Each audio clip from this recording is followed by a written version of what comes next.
Hey everyone, welcome to Music and Mixing. As you see, I'm all by myself tonight, no John. It's part of what's going on with the show is what we're going to talk about, the future of DJing, the future of DJ tech, and the future of this show. It's not going away, don't panic, everyone relax.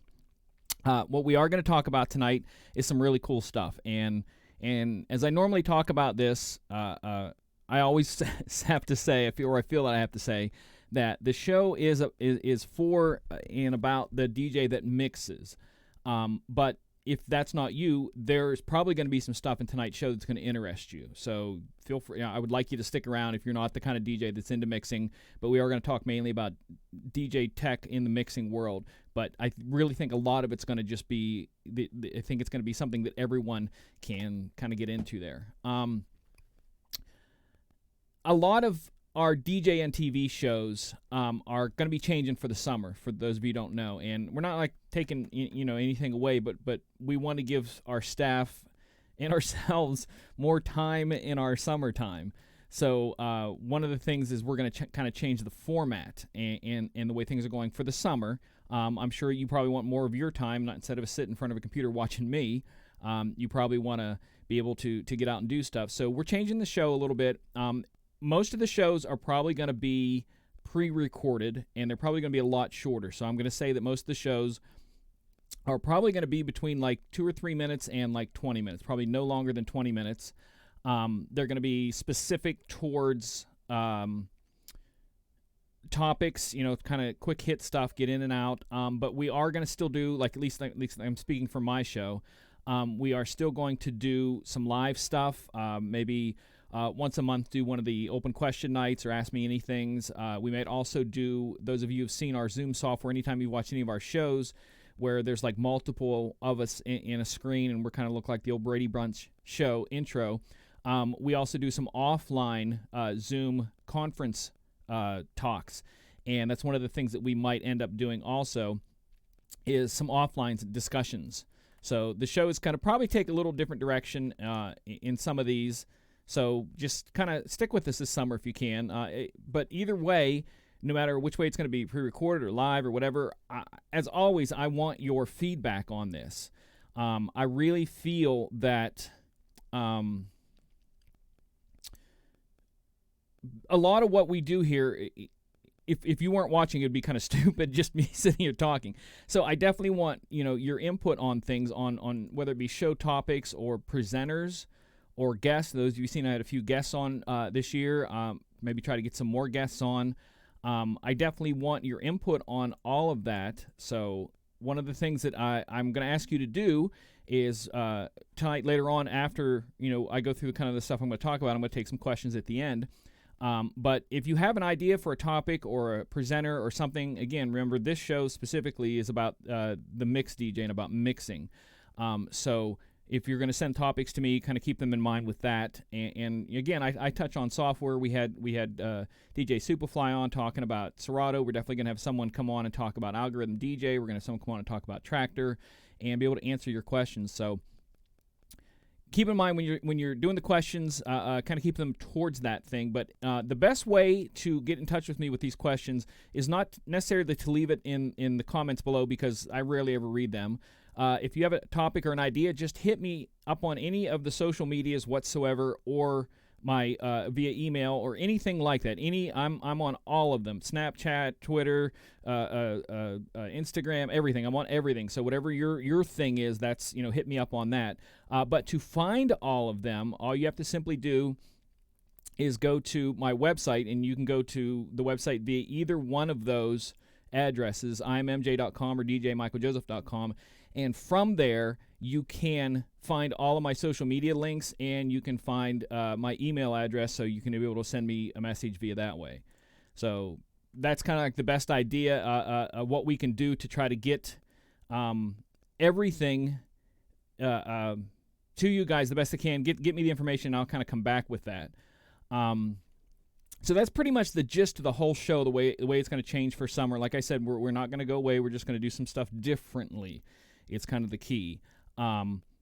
I really have some cool stuff coming, and hopefully in the idea of the fact that we're going to be doing some pre-recorded shows is actually going to benefit, because some of the people that I have planned coming up are from on the other side of the planet, so I can only record the show like early in the morning, which is their evening, or vice versa. So it's stuff like that I think it's going to benefit for the summer. You're going to see some cool stuff, and some other people that can't that maybe are in the United States that can't make our Wednesday night show, we're going to pre-record some stuff for them and cover some really cool stuff. So that's all there is about the show tonight. That's kind of want to get into, the rest of the stuff, but I wanted to get that out of the way to let you guys know where we're going with this. All the shows are going to change a little bit. This is basically where mine's going to change to. It's nothing drastic, nothing major, just a little, just something for the summer, because like I said, it's summertime and I want to get out on my motorcycle and my mountain bike and stuff like that. So that's, so all that cool stuff. We also, as you see across the bottom of the screen a lot of time, we have a lot of great sponsors in Disc Jockey News, and we thank them for all their supports. And most of the time, in the show notes below, the links to those sponsors are there. So if you could take some time and click on them and check them out, because they help pay the bills and help keep the show going and the lights on, as they say. And with that said, we're going to take a really, really, really short break and mention some of our sponsors, and we'll be right back after this message.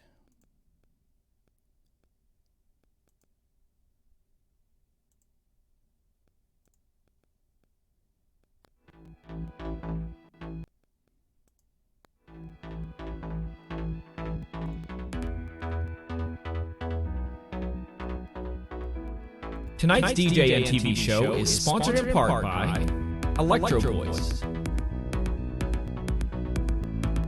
DJ Event Planner, ADJ, NLFX Professional, Promo Only, and DJNTV Insiders.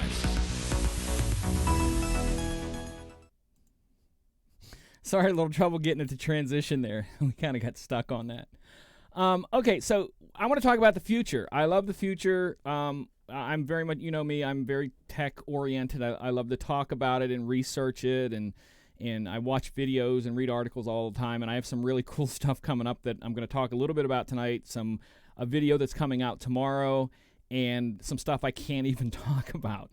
So the future of DJing, I think, is cool, and I think you're going to see some amazing stuff, not 5 years down the road, not 2 years down the road, this year, 2018. I think there's some stuff that you're going to see that you did not see coming this year in 2018. So, do we have a bad echo or not? Or was it just in the commercial?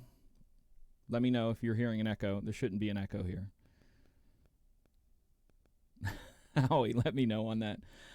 Okay, so again, I want to keep in mind that this show is about the mixing DJ, so the tech and stuff. Again, I always feel like I need to emphasize that a lot, because a lot of people go back, well, I don't do that at my weddings, or it doesn't work at this.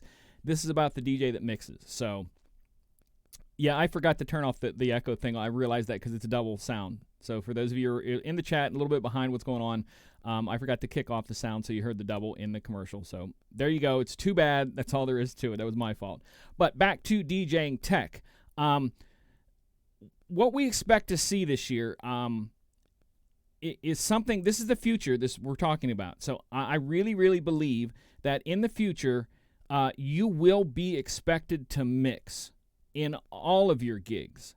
Now, let me explain why before you start throwing stuff out in the chat room. Because this generation, their norm is to hear mixes, whether it be on Spotify or DJ streaming stuff on Facebook or whatever. This is the norm for them to hear someone mix. So when I say in the future you're going to have to mix, I think it's going to go two directions, and this is just my opinion. I think it's going to go to the DJs who can mix and the DJs who are going to use software to mix for them. Now, some people aren't going to like that, but most of the people standing in front of you as you DJ probably aren't going to care one way or the other. But other than the fact that either you're mixing or you're not mixing. But I really think there's going to be some software coming out very soon, stuff that I can't talk about, that has taken mixing to another level, automated mixing to another level. They are already doing things on Spotify where there are play sets that people have created songs that if you set your cross mix on the Spotify software to 5 seconds or 10 seconds, whatever it is, in that thing, because of the BPMs of the songs and different things, it will just with Spotify, and that's not even any special stuff. That's just someone prepping the tracks and prepping the intros. You can have a mix set off of someone's playlist on Spotify just by doing that. And that's one of the things that I think it's going to develop further than that, why I think it's going to be where you're going to be expected to mix. It's just as simple as that. One of the other things I think is going to be expected that I'm seeing, and it's funny how I hear people talking about it where, the generation where because those of you know, I'm older, and we grew up with the promo-only stuff, and there wasn't a whole lot, at that time, there wasn't a whole lot of remixes in the promo-only stuff. There is now. There's a lot of great stuff there. So a lot of DJs will go to the things like, the Crooklyn Clan or Club Killers or stuff like that to get mixes. Well, now everybody is getting those same mixes, so you go to 2 or 3 different clubs in a city, and they're playing the same version of the song. So I think that in the future, we're going to have to really be creative with the songs. We have creative to the point that we're going to have to be making our own. Again, back to this next generation, it's the norm for them to sit down in front of a computer with Ableton and make a track from scratch, their own track, let alone remixing someone else's or adding a beat to it or something like that. So for them to come out and stand in front of you, again, this next generation coming up, that even the wedding guys that you're going to be doing their weddings, you're going to see them wanting specific versions. The other night I was out and I was telling John about this, and somebody asked me for a song, and I'm like, I don't even know that song. And I started looking up the song. I said, I can't find it, and I couldn't find it on Spotify, couldn't find it on the charts. I'm like, what is this? Where, I said, I don't know this song. And he was like, oh, it's on SoundCloud. It's real big on SoundCloud. So it had a humongous play count on SoundCloud only. So there are things like that where you're going to have to be prepared in the future, but also playing the songs, you're going to have to be extremely creative in making your own. And I really think, like I said, with this next generation and them doing it on their phone, not even getting an expensive, Ableton software, just an app that maybe cost them $2 on their phone, making their own tracks and then playing their own tracks. I think that's going to be the norm, that we're going to have to be really, really creative in the tracks that we play and getting them, whether it be download or make them ourselves. But it's going to be kind of like back in the days, for those of you who are old enough to remember back in the days when there were vinyl and you got a track and you put a white label over top of it so nobody saw what that track was and kind of hide it, in the same way that this generation's white label is their own creation. So that's what I think is going to be there. And to help with that and to get you guys from point A to point B, there's already people out there doing stuff to help you, and it's literally available in your hands right now. For those of you who use Serato, there's a thing called Serato Flip. Virtual does the same thing. In fact, Virtual reads Serato Flip files, so you can play them on either. But there are companies like BPM Supreme and different things like that where you download music have Serato flipped tracks, pre-flipped, what they call pre-flipped tracks, up there to download. So not only will you have the technology to do it, someone else is going to be doing the pre-flipped tracks and giving them to you so that then you can take that and do kind of crazy remixes with it. Serato Flip is something I'm going to cover in the future because it's kind of detailed, and I want to find somebody who is really good at it. I've seen a few videos online, and some people are really good at it. But like I said, that technology, to bridge that of you making your own, there are people out there right now who are giving you, companies, legal companies where you're paying for the download, giving you pre-flipped tracks so you're able to start being creative with them today. Also, the next thing I think is also going to come, for those of you who don't know, there are tracks that Traktor uses called stems. And basically a stem is a song. So let's say we'll just use Bruno Mars as an example. Bruno Mars, somebody, whether it be in the studio or whatever, creates a stem version of that song. So in that stem version, so instead of being everything on one track or stereo track, whichever we're talking about, but what it is, that track is split into 4 tracks or possibly in the future 8. And it's going to be like his voice is on one, the music's on one, the beat is on one, and something else is on the other. So at any time during that song, you can pull one of those in or out. So if you want it to be an a cappella, you can drop everything out but his voice. And those stems work a lot with Traktor, but I think that's going to also develop further into the future of what we're doing. So you're going to get a BPM Supreme pre-flipped stem track. So you're going to get a track that already has the stuff in there, the MP3 or the MP4, depending on, I think it's going to be both, of a track that is got the flips already in there, and that it's a stem that you can pull stuff in and out as you go. And that's where where, again, back to my generation, where it was a sound, and a mixer. Now, with the thing, it's 20 sounds, a sampler, 20 sounds, a sampler, and then 2 more decks waiting in the background, and then them having their little MIDI drum machine in front of them. That's going to be the norm. So they're going to be putting on shows, whether it be at a wedding or whatever, where they're doing stuff like this and talking in the mic and doing stuff or doing it remotely from the thing. Again, that is the new norm. And I think you're going to have to be extremely comfortable to keep up with them. You have to be extremely comfortable with technology. And I'm including in with that DMX lighting stuff as that's developing into some stuff that I'm going to be putting a video up very soon on some stuff. MIDI mapping, I think, is quite the norm now, that pretty much, you do stuff like that. And also further, with some of the young kids, they're starting to learn coding in grade school now. So the kids, 20 years from now, again, remember how fast time travels. 20 years from now, the kids that are going to be coming to your wedding are probably coded some of the stuff that you use. So that's going to be the norm, and it's going to be tough to keep up, but you're going to have to try, and that's why I say that, like the pre-flip tracks, there's going to be stuff given to you to make it easier, kind of in between. We here at Disc Jockey News get some inside information on stuff that is yet to come out or I'm not allowed to talk about.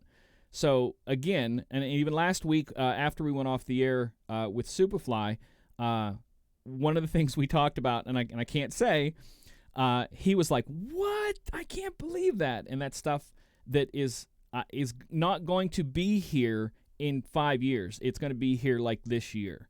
So this stuff is the new norm when it comes to technology. And you as the mix DJ, again, not just the skills of mixing, because I think that's super important. As you know, I'm a firm believer in that. But on top of all that, you're going to have to layer the technology, knowing the technology and being able to put the technology to use in with your mixing. Because like I said, the norm for them is to have, instead of having a sound and a mixer, is several sounds, several samples, multiple decks, all kinds of stuff going on at the same time.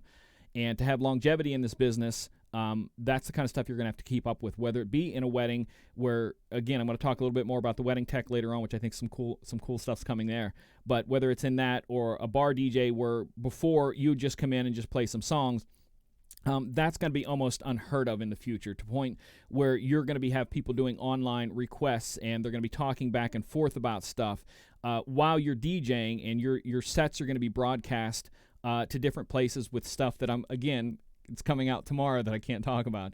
So I really think all of that is just going to be, it's the new norm, and you kind of have to work it to keep up with it.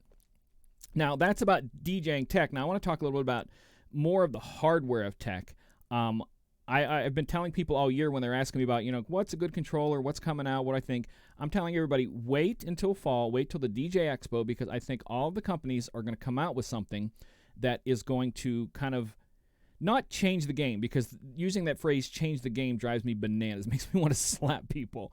But there's going to be some good stuff that's like, oh, I've been waiting for that sort of thing. Not change the game, but I've been waiting for that.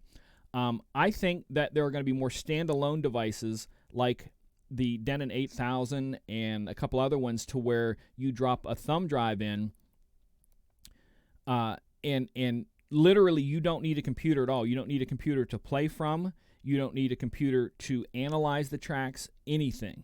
Okay, that's where I think some of these devices are going to go in the fall, is that you won't need another device if you choose not to use one, or to use that device as a backup to your laptop. And that's the other thing where I think as technology kind of grows and expands, I think that in a very near future, as things get more powerful, we're going to be stepping away from bulky laptops and simply hooking up a tablet, a powerful tablet that holds a lot of songs, up to a controller and DJing that way. Again, that takes away from the keyboard that most of us go, we have to search for songs. But I just think as technology kind of gets more powerful, I think it's going to be at a point where we're going to go, I don't need to carry a laptop. Now, that may be 5 years down the road, but that's just, I think, a direction we're leaning to, because, again, think about what we had 5 years ago space-wise on our computer. How much space did we have? How much RAM did we have? Could we do video at the same time? And how in 5 years that's going to change. Also, one of the things, and this is where the wedding guys come in, and I think this is cool, and I've always loved this. I think that, and I'm already seeing it. I'm telling you, you're already seeing it to where a guy like me can walk in and do a show where I'm doing music, mixing the music, videos on the wall, projected. My lights are synced, not audio synced, as in like that generic audio sync, but programmed to the music from there, and also then controlling communications with the people in the audience, making requests and stuff like that. And it's all going to be run from one device.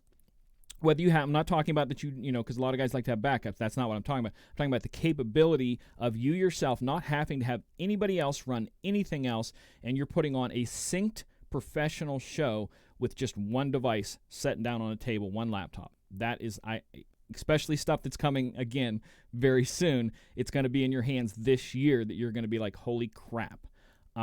The other thing I really think it's going to take a jump really soon, and I've already started preparing for this, and I try to tell people,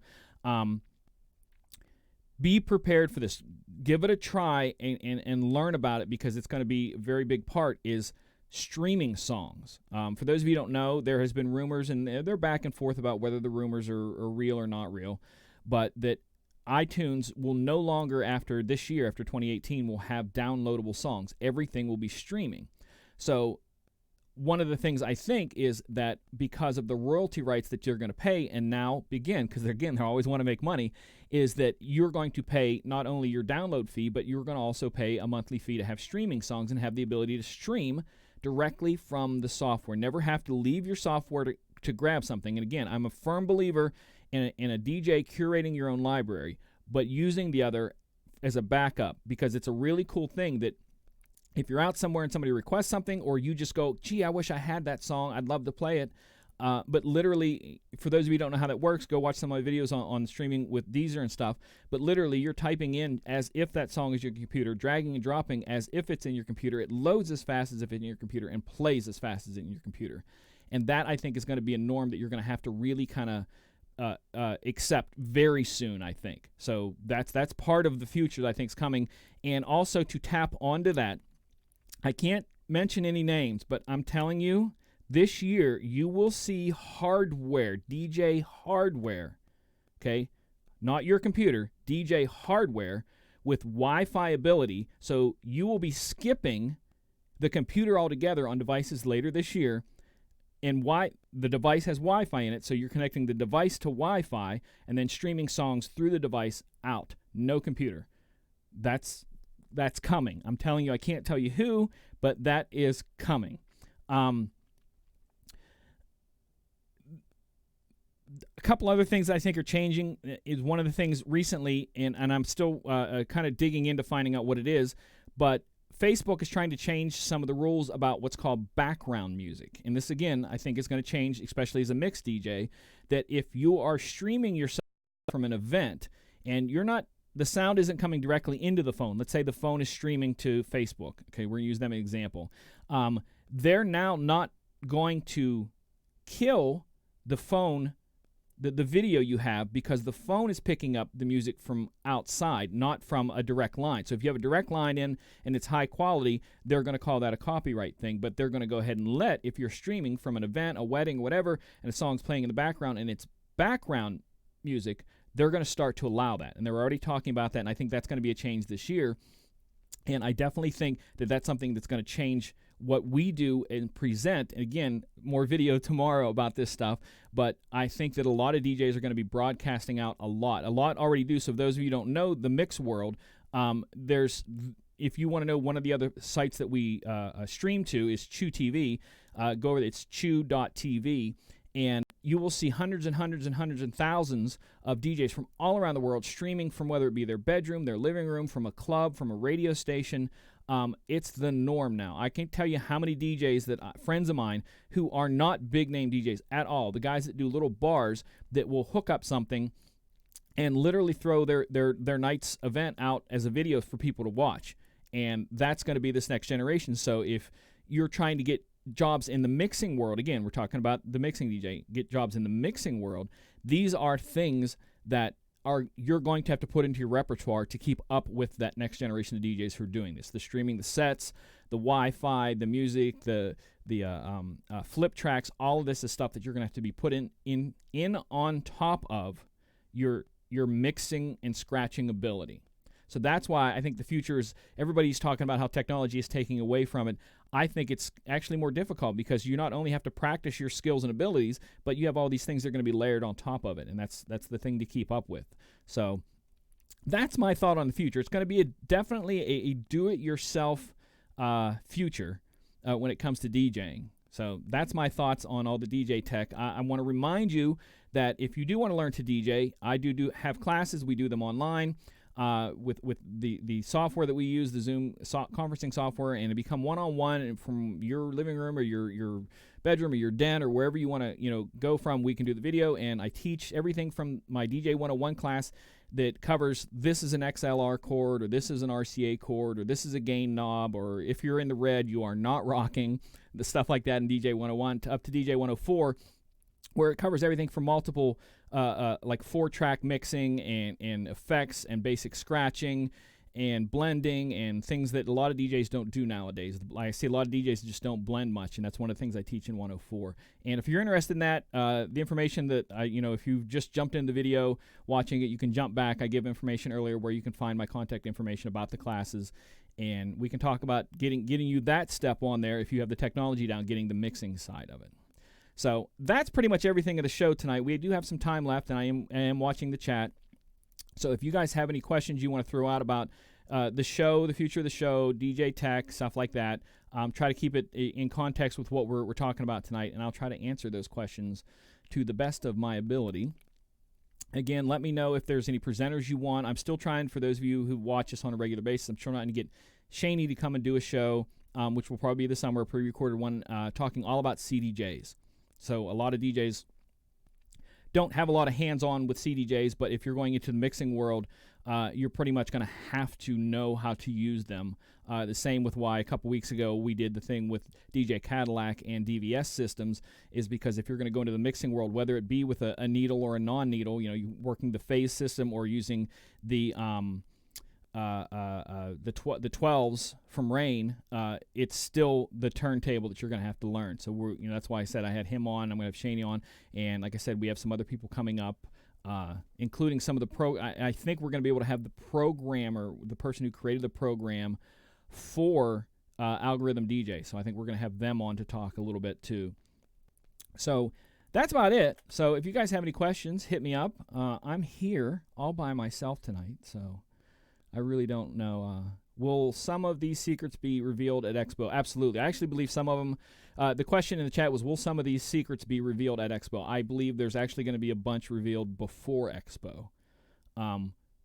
But Expo, I really think by Expo, this is my thing, by Expo, whether you are going to be able to purchase the stuff in the fall, or like last year, they show it at the Expo in the fall, and then you purchase it like January, February.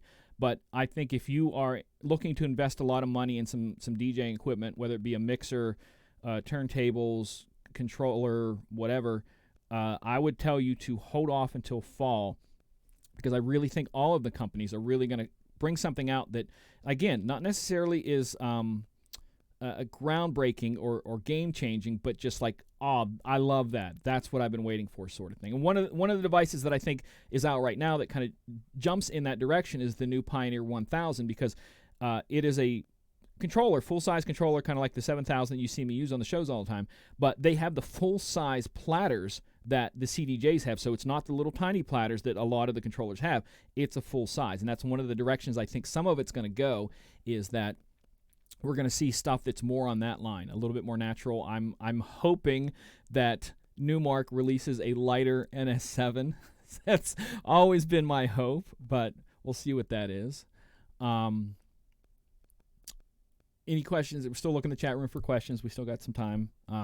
Probably only going to run about 45 minutes tonight, so we have about another 15 minutes. For those of you who just joined us, jump back and see a little bit what's going on. I thank you guys for hanging out with me. Again, by myself, it's kind of tough to do a show by yourself and keep things entertaining, stuff like that. So, yeah, the video I have coming out tomorrow, either tomorrow or early Friday, is kind of cool, because I'm not kidding you. I stumbled on it about an hour and a half ago, and I'm like, holy crap, how did I miss this? And it's going to be some cool stuff that is out in the beta form right now that many of you can grab today. But I'm not going to tell you about it tomorrow because I want you to watch my video.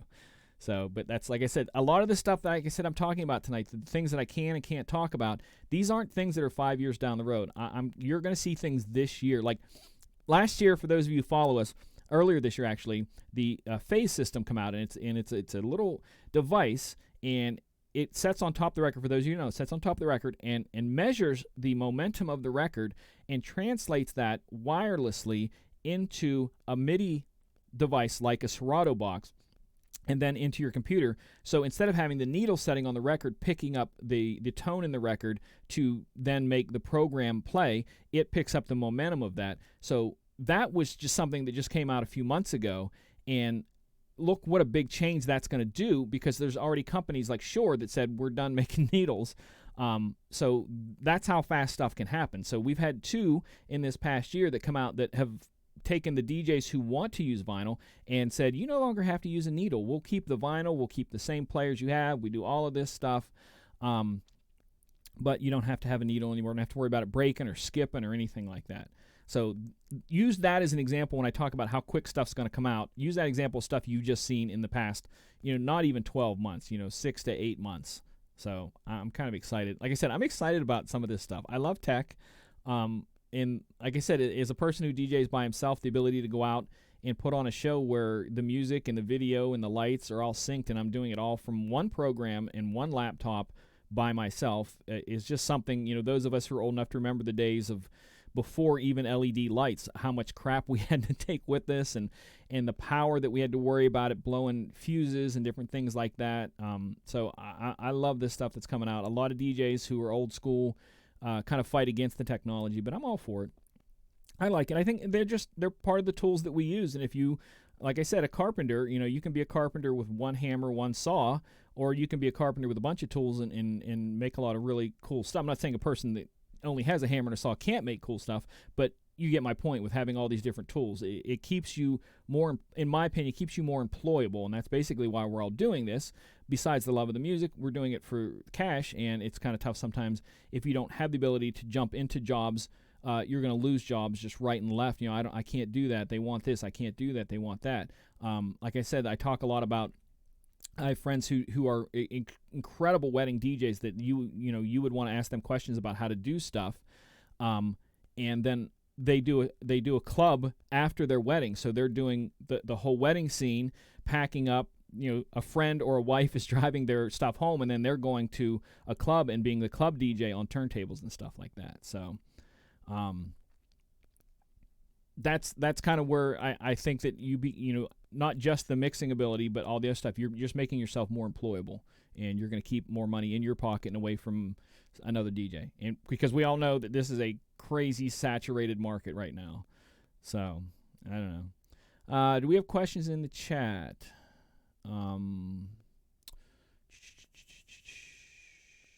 talking about taking the class. Yeah, if you have questions about the class, I can talk about that. I want to get gosh, I just blanked on his name. Todd. I don't know if he's in the chat tonight or not, but he and his daughter both took classes of mine. And then a couple weeks ago, he came up into the city to catch something going on, and came and watched me. And I kind of want to get him on the show to talk about the practical aspect of learning it and practicing it, and then seeing me, because he kept saying, "You're doing that so fast. You're doing that so fast." When I was DJing live, but to me, it's normal speed. So I kind of would like to get his perspective to then translate that onto you guys from a person who has taken the classes and is in the learning process of mixing, the beginning learning process of mixing, and how that in his life and his daughter's life, doing weddings and school dances and stuff, how that's translating into them for jobs, etc. So I'm hopefully maybe have him on and just take a an interview one night that way, because I think that's probably the simplest far end of it. I can always have a DJ on that's done incredible acts, but to have someone like that who's at the beginning to maybe help you guys too. So if you're not a mixed DJ, how do you sell yourself? I always tell people this way, and again, I'm not trying to offend people with what I'm about to say. It's just the way I think things should be. I think it is a good way to define, because Shani talked about one of her companies that does the multi-ops, that they literally have in the contract when you're filling it out, we need a DJ for this event. They asked, do you want a DJ that talks on the mic? Do you want a DJ that talks on the mic a lot? Do you want a DJ that gets out and interacts? Do you want a DJ that mixes? Do you want a DJ that scratches? So I think that without the mixing stuff, you have a market, absolutely, that makes money. There's no doubt about that. But when I say having the mixing ability too, because you can have the mixing ability and still do the weddings or do a bar where you don't even mix, or karaoke. But if you can only do a job where mixing isn't required, then the other jobs where mixing is required, you're losing out on. That's why I say I think it's important for both. Plus, it's fun to mix. That's why I love doing it. You'll never see me playing something, just playing it. I love, if there's two people there, I'm going to be mixing for the two people because I like to mix. So how do you if you're not a DJ, how do you sell yourself? You're going to have to sell the package that you bring, like most wedding guys do. You're going to say, I have this many years of experience, and I'm reliable, and with my package you get this much lighting, and you get, these are the specialty things that I do, the memory makers and the speeches and the specialty stuff that, makes a moment with the people. That's kind of where you're going to have to take that ability of again, making the moment at the event, stuff like that, whether it be through your ability to talk, or be through maybe a video presentation that you did, and interviewed the bride's mom and dad and played that while the first dance is going on, or something like that. But these are things that you, again, tools in your toolbox. A tool might be a mixing ability, or a tool might be a presentation ability. So if you're not a mix DJ, selling stuff like that, I think, is important. And I think on both realms, one of the most important things is networking, getting out and meeting people. Those of you who know me, I really don't like people, so it's the hardest part of my job. But it is such a vital part of what you do, because majority of what we do is word of mouth. People, whether it be in a club or a bar, someone saying, hey, we got to get so-and-so in here, he's great. Or someone saying, hey, you got to get so-and-so for your wedding. They did mine, it was great. So stuff like that.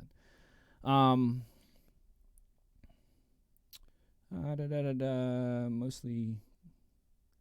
You'd be surprised. Okay, country. Those of you know I hate country, but I'm going to address that because John, if you want to get the full information on this, John has a friend of his that does 100% country DJing, and he not only, again, back to this whole thing where he not only plays the country tracks, but he creates intros and outros for stuff that's out there. And I'm not talking crazy off the deep end remixes. I'm talking cool intros and outros for the country, and he does the whole night. That's all he plays is country, but he makes it extremely danceable, and he is a busy man. He gets a lot of jobs.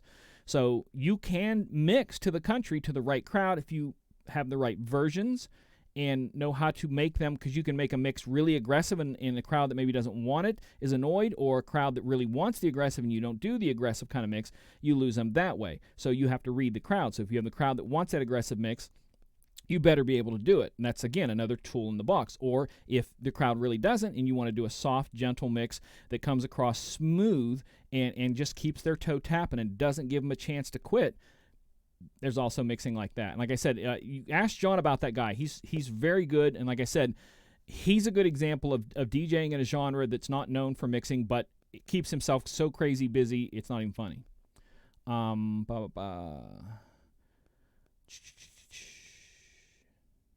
Mainly, I'm looking here.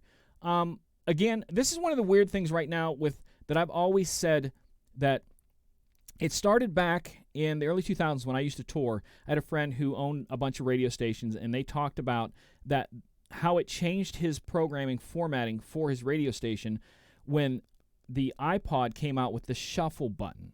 And I've heard other DJs like A-Tracks and different ones talk about that, where before you had to stay in a genre, where now, because of the shuffle and radio stations like Bob FM and the different ones that play everything, being what's called an open format DJ, it is kind of what the one guy was talking about in here, Magic Sounds, where you're going to be playing, maybe a short set of top 40, maybe a short set of urban hip hop, and a short set of maybe 90s rock, and then this is a normal night of what you do, throwing in a couple country songs and stuff like that.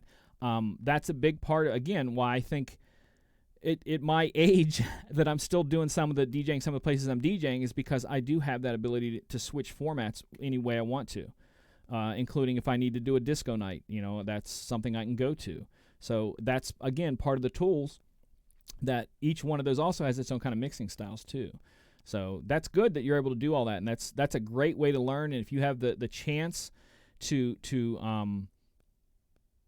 put that all together, and yes, you can mix all of it. I've done it. I really need one night to go through some of the odd mixes I've done. Like one of the ones I used to do, and I did it because I wanted to challenge myself, is I went from Turn Down for What, with Little John and DJ Snake, into Taylor Swift's 22, because they're so dynamically different. I wanted to see if I could put the two together in a mix that didn't lose the crowd. And I used it for, 6 months, and then I got bored with it. But that just goes to show, with a mixing ability and knowing, not just, when I say mixing, I'm not talking about beat matching, because beat matching is not mixing. If you can beat match, that's not mixing. It's the thing before mixing. So there's a difference between beat matching and mixing, and what I was doing there with those two is being creative in the mix, to where one was crazy, stupid, crunk, off-the-wall top, and the other one was laid back, but finding the right point and the blending ability to bring them in and shuffle them across. And that's kind of an odd little thing there. So what level of mixing will you say is minimum necessity? Simple beat mixing or doing lots of... Again, I think I counted my numbers right. When I do my class, I teach you 30 different ways to transition two songs together. And the idea is during the night that you're going to use all of them in multiple. So like you might use a beat match on top of a filter on top of an echo. And then the next time you might use a beat match into a, coming out of a backspin or something like that. So I think a great DJ can do any of that and know when doing a lot of it is too much and when doing not enough of it isn't enough. But there's also guys out there who do simple stuff and are known for their song choices, but also add that mix on top of it. So it's not only is the song, it's like, oh my gosh, that's an awesome song, but he does the mix in the way that he doesn't lose the crowd. So you have both the ones who are just sitting there jamming to the song and love the song, and other people kind of want to dance to it.